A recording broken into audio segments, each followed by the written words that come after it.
last week, I believe I told you about a dream I had, how I would love for on Saturdays and Sundays for there to be more people in traffic jams trying to get to where the gospel was being preached than they were trying to get to college in professional football games. And hopefully one day I'll realize that dream. And I doubt that there's not a person in this room this morning that doesn't have some type of dream for your life. Maybe you have dreamed that you could be just the best parent you could be. And you've always wanted to be that parent. But maybe you didn't have the right role model. Maybe you didn't come from the right family life yourself to say, I don't know exactly how to go about being that person. Or maybe you are the person who still longs to have a dream of being successful in business, or being the person who could really exceed in the job that you currently had and just progress up the ladder and be that person. Or maybe you're somebody who just wants to be a godly woman or a godly man who can point other people to Jesus. And you feel like you still don't quite achieve that dream. Well, I want to talk to you this morning about having a dream of a lifetime. And the reason I want to talk to you about it is we're going to be looking at a few people over the next few weeks in the Bible that can kind of serve as role models for us. And so this morning we're going to be looking at Joseph and his story in the book of Genesis. Now, Joseph's story covers about 13 chapters, and if you want me to, I'll read them all to you this morning. But by the looks of faces, I don't think you want me to read every chapter to you. So I'm going to try to summarize Joseph's story for you.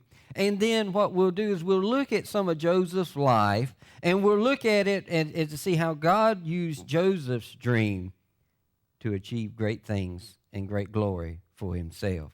And then we're going to look at some encouragement from Joseph before we leave today, so that we can go out and say, the dream I have for my life is something that I know can be achieved, and I can just reflect back to Joseph's story and accomplish that. How about that? That sounds pretty good to me, even though I did say it. And so, but I think we can achieve it. You see, Joseph was 17 years old when he had a dream. Well, actually, he had two dreams, and both of them pointed to a time where people were going to be bowing down to him. Well, you can imagine he goes back and he tells his brothers, I've had a dream, and here's what what I believe is going to happen. I see you bowing down to me, and they get angry and they get frustrated, and they say, goodness gracious, this boy's gone off his rocker. He's already daddy's favorite. Now he wants us to really bow down to him. And so he goes and he tells them that, and they become jealous. And so one day while they're out in the fields, they take Joseph and they sell him into slavery to some merchants that were coming by, slave merchants. And so then he's sold, and he's sold to Pharaoh's, one of his officials, and his name was Potiphar. And so there he serves in his house. And then as a result, he gets sold into slavery, and Joseph's brothers, they have to figure out what they're going to tell his daddy. So they go back and tell him, so you know what? He's been killed. Some wild animals attacked him, and they took the coat that his dad had made especially for him, and they put some blood on it from one of the animals, and they brought it back and said, here it is. It's all we had left of him. They drug him off, and they killed him. And so this is all we could have. And his dad was very, in a lot of remorse and bitterness because he had lost, really, it was his favorite son. And then Joseph, as he gets out in Egypt, he's in Potiphar's house. He finds favor with him, and Potiphar sees that everything that Joseph does, it seems like God's hand is on him. He doesn't realize it's God, but he just realizes everything just goes so well for Joseph. And so as a result, Potiphar puts Joseph in charge of his house. Well, here's Joseph. He's going along. He's ruling the house, and he's telling everybody else what needs to be done and taking care of everything because he's faithful that way. And don't you know, about the time things get going well, Potiphar's wife gets his eye on Joseph. And so she decides that she wants to have a relationship with Joseph. And he won't bow down and give in to that temptation. So as a result, she tells everybody around, you know what? Joseph tried to rape me. And so since she couldn't have her way, she didn't want anyone to have him. And so as a result of that, he is then told, put into prison. Well, Joseph goes to prison, and there, here he is. He's been put down there, but he doesn't stop. He ends up being in charge of people in the prison system. And while he's down there, he interprets 2 more dreams. And as a result of that, eventually people found out he could interpret dreams, and then Pharaoh gets them, and he has them come before him, and he interprets a dream that Pharaoh has had.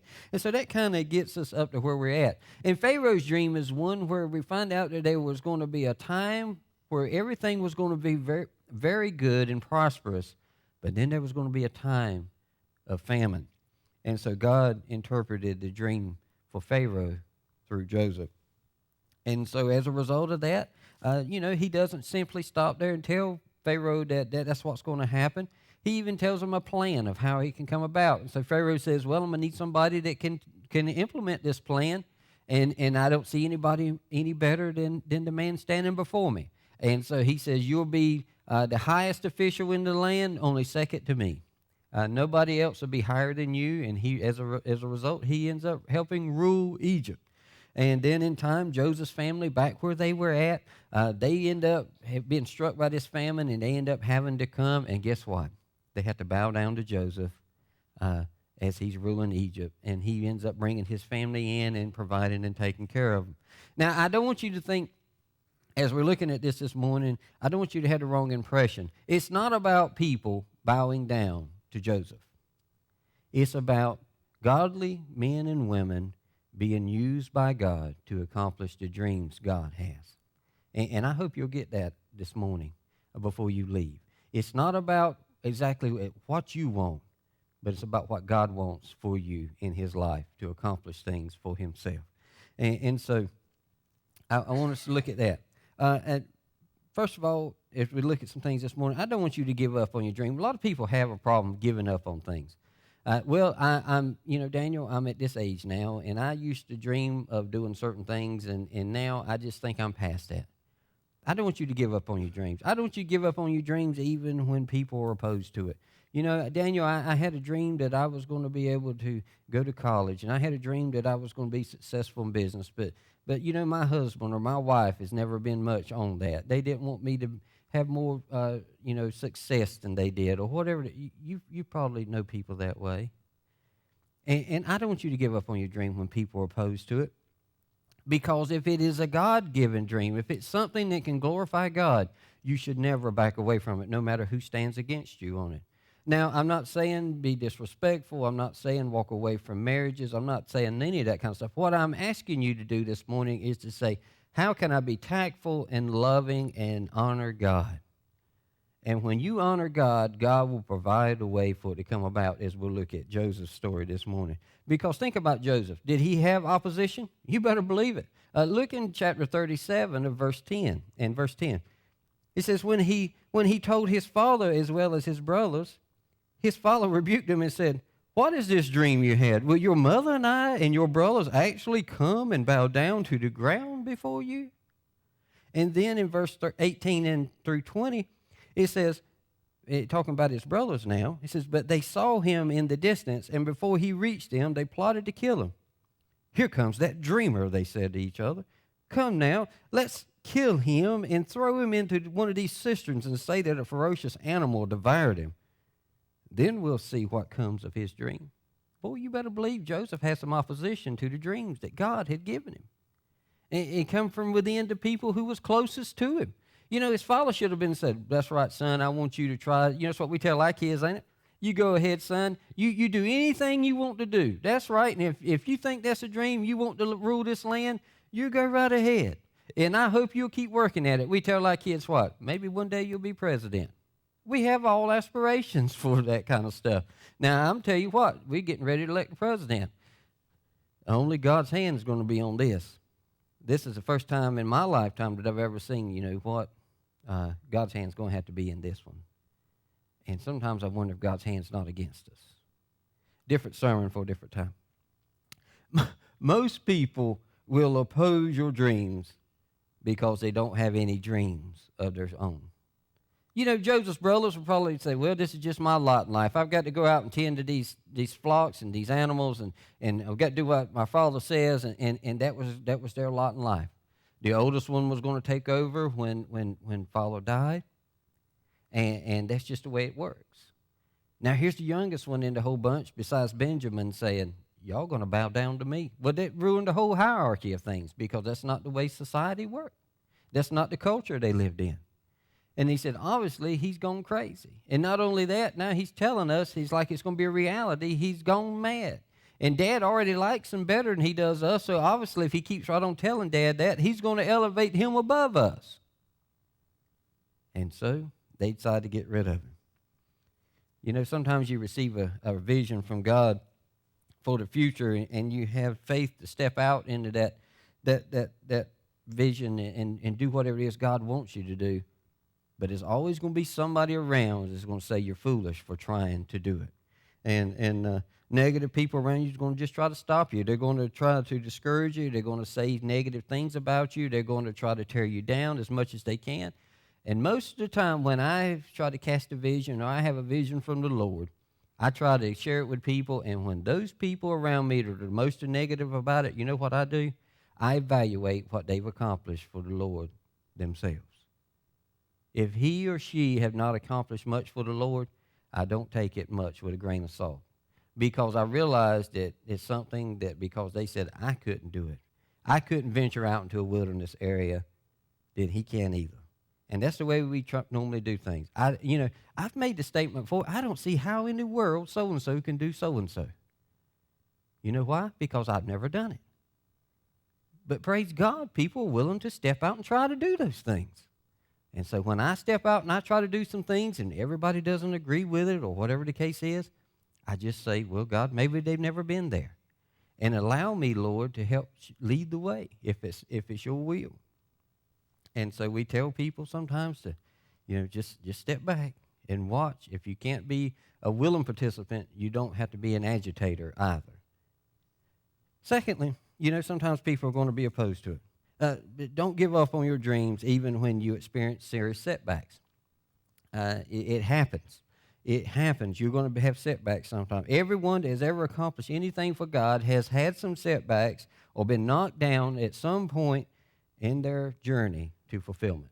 It never fails. I think about this from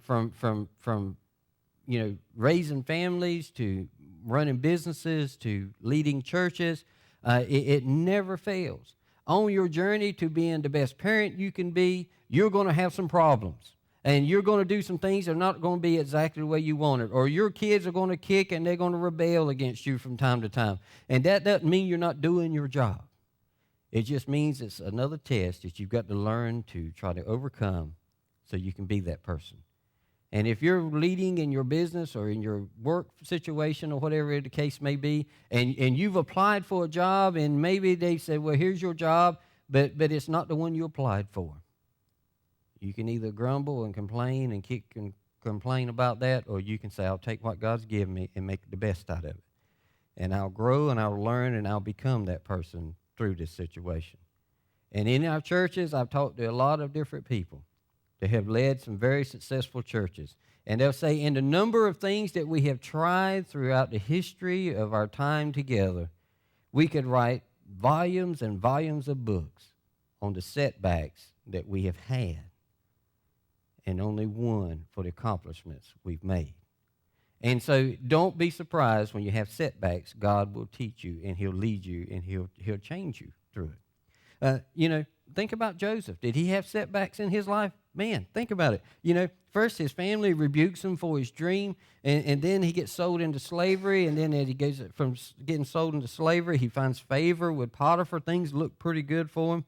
And then he's accused of attempted rape. By the time things start going okay, he's leading the house, he's accused of rape. Well, he goes from that, he's in prison, and then he's put in charge of the prisoners. So he gets elevated again. But it seems like he's taking this stair step down, don't he? But yet he gets to a place, and he elevates, and God uses him. And then he interprets a dream for one of the prisoners who he actually interpreted two, one for a cupbearer and one for a baker. And the baker's dream revealed that he was going to be put to death the next day. And the cupbearer's dream revealed that he would be restored to being the cupbearer for Pharaoh. And he says, as a result, if this comes true, I'll never forget you, and I'll tell them what you've done for me. Well, guess what happened to him? 2 years went by. And I can imagine Joseph saying, well, he forgot about me. He told me he weren't going to forget me, but he did. And finally, Pharaoh has this dream that's so bothering him that nobody can answer it, and he finally speaks up and he says, you know what? I had a dream one time when I was in prison, and Joseph was there, and he told me what my dream said. He says I was put in prison, but then I would be elevated back to my prior status, and here I am today standing before you. And he says, go bring him to me. And then he shares that dream. And so as a result of that, he's elevated to the fulfillment of his dream, people bowing down. You see the whole set of setbacks that he went through? He didn't automatically have the right place. You know, he didn't say, well, Daddy, I hate to tell you this, but I'm on my way, and y'all might as well start now. And you know, that's not what happened. He went through a whole series of things. And so when setbacks are getting in your way, don't see them as just pure obstacles, as stopping points. It just means God's going to build on it, and he's going to lead you to the next point that you need to go.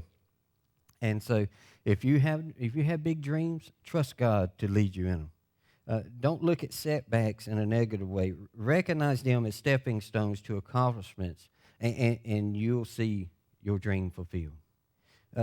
Thirdly, don't give up on your dream when it takes a long time to realize it. Strange person to quote, Candace Bergen. Candace Bergen says, dreams are by nature cursed with short lifespans. True. How many of you remember what you dreamed last night? How many of you remember how many dreams you had last night? Psychologists say we could dream, up to 20 to 30 different dreams per nighttime. How many of them would you remember? That's how quickly your life is flashing around inside of your mind. And when God gives you a God-given, fulfilling dream, he'll reveal to you that it's something that he wants from you in your life. You see, it took over 20 years for Joseph's dream to become a reality in his life.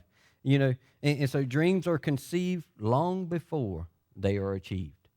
If you have a dream, you have a longing for a certain career in life, and you're maybe not going to set right out tomorrow and go do it. You're going to have to work your way to there. You're going to have to say, what is it? What steps will I have to take to make sure I get to that point? And then finally one day you'll achieve your dream. Maybe you're sitting here this morning and you're saying, you know what? I'd love to be a millionaire. My dream in life now is just going to be a millionaire before I die. Well, I don't think in the morning you're going to wake up as a millionaire.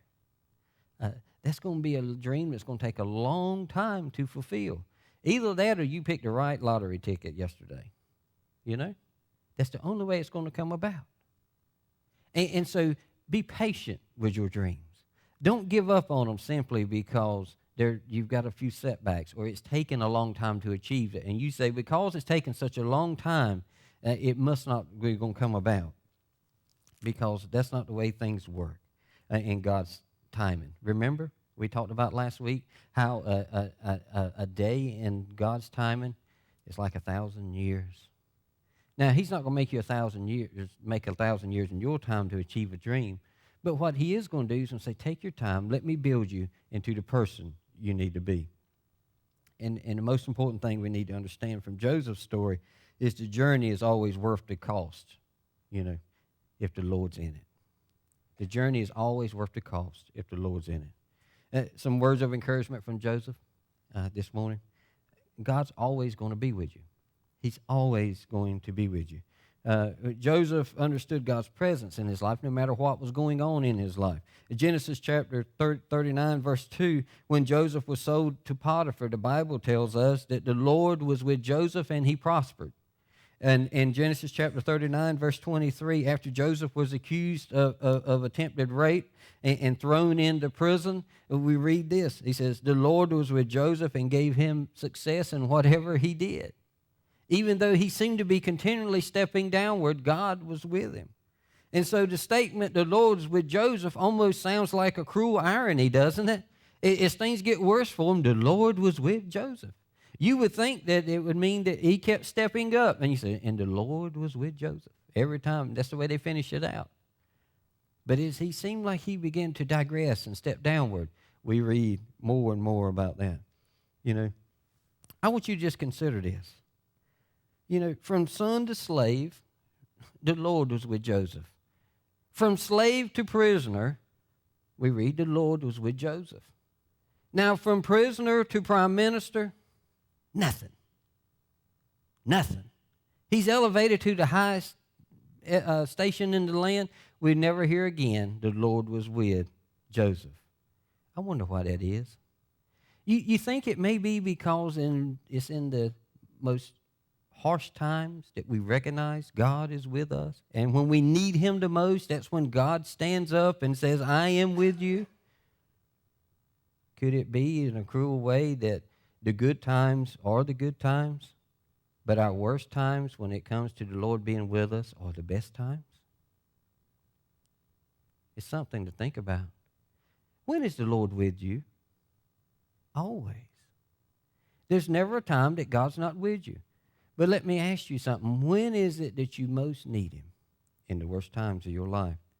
And so God uses those worst times to elevate when you really need him the most. He makes sure that you realize he is there with you. You see, in our good times, we say, God, we just thank you for your blessings, Lord. But in our difficult circumstances in life, what do? Oh, Lord, how in the world am I ever going to get out of this? Oh, man, this is one of the toughest situations I've ever had to deal with. Why have I got to go through this? When is this going to come about for me? And yet, we realize as we look back on those times, the Lord was with us all along. And we can say, God, thank you, because if it weren't for you, I couldn't get there. And so we need to know and need to feel God's presence the most when circumstances hide him from us the most. The second word of encouragement Joseph will probably give us this morning, and God will develop you during your down times. God will develop you during your down times. That's how God, I should say it this way. He'll develop you in your down times if you'll let him. If you'll let him. He's only going to do what you allow him to do in your life. If you don't have Jesus in your life, he's only going to do so much for you because you keep rejecting his promises for you. You won't even accept free gifts of salvation from the Lord, so why should he continue to bless you with things in your life? And so he's only going to allow you he's only going to bless you and develop you if you let him. You know, in 13 chapters that record Joseph's story, and with all the garbage he's had to put up with, I don't find one single time where Joseph complained about what he was going through. Now, I don't know about you, but I would be upset when my brothers come to get me, and first of all, they wanted to kill him. But they feared their father, and they respected their dad enough to say, no, we won't do that. And they see these merchants coming, and they sell them into slavery. And I'm sure he was terrified. But the Bible doesn't record where he curses God or he's angry with God. Instead, as we look in just a moment, we'll see where his vision was from the Lord. You see, he didn't whine when he was sold into slavery. No, instead, when he got to Potiphar's house, he made himself into being the best house servant he could be. In other words, when he became a slave, he said, well, since I'm a slave, I'm going to be the best slave I can be. And then when it time to come to develop him later, he realized that God used all those difficult times. His desire to be the best at whatever it was that he could be, to make him the best he was going to be when he was given greater responsibility. And so when Joseph was thrown into prison, he didn't whine about that, we don't read. Instead, what's the Bible say? He was put in charge of all the prisoners. Now today we would say, basically he was a trustee. But today we normally hear about trustees who they just try to do something to get something for themselves. But he did it because he just wanted to be the best he could be at whatever he did. And that's the way we have to do things. When Joseph was brought to interpret Pharaoh's dream, and God interpreted that dream for him, Joseph used those skills that were developed during his down times to help Pharaoh see what God was trying to do in his life. And God will use some of the worst experiences of our lives to develop us so that when it is time for our dreams to be fulfilled, we'll be able to do it. We'll be able to take charge and do what God wants us to do. Third word of encouragement as we finish up. God will finish what he started. You know, he's always going to be with you. He's going to develop you in the down times, and it's because he's going to finish what he started in you. And years after Joseph was sold into slavery by his brothers, they came to him and asked for forgiveness. Now, here's what Genesis chapter 50, verse 50, excuse me, Mr. McKinney wouldn't like me to say that, 50.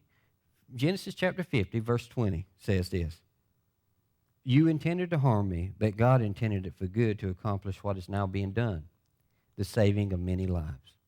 You see, he realized God was always at work. And things weren't always pretty, and things didn't always work out the best for him.